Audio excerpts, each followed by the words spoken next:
Mastering phrasal verbs. Separable versus inseparable.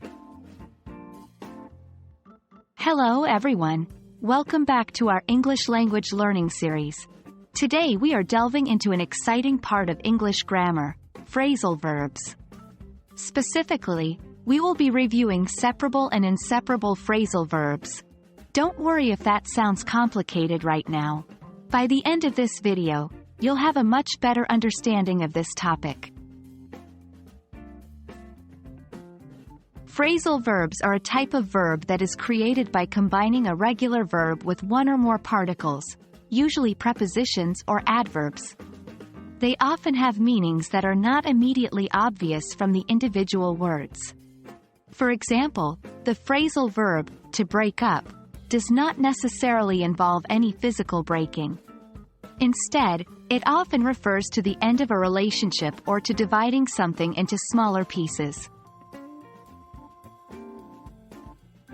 Moving on to separable phrasal verbs, these are verbs where the particle can be separated from the verb. That means, the object can go in between the verb and the particle. For example, turn off is a separable phrasal verb. You can say both, turn off the light, and turn the light off. On the other hand, inseparable phrasal verbs are verbs where the particle cannot be separated from the verb. Hence the name. The object must come after the particle. For instance, the phrasal verb, run into, is inseparable. We say, I ran into my friend, and not, I ran my friend into. It's important to note that there is no surefire way to know whether a phrasal verb is separable or inseparable just by looking at it. But don't worry, with practice and exposure, you will gradually become more familiar with them. Remember this useful tip.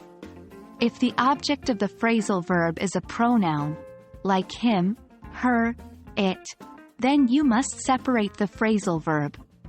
For example, you have to say, turn it off, instead of, turn off it.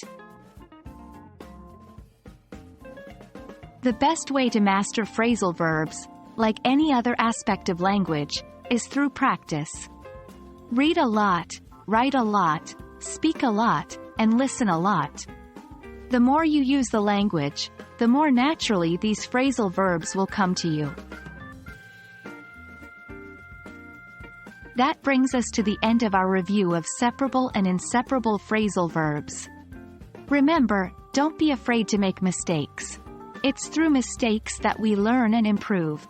Keep practicing, and soon enough, you'll master these tricky elements of English grammar. Happy studying!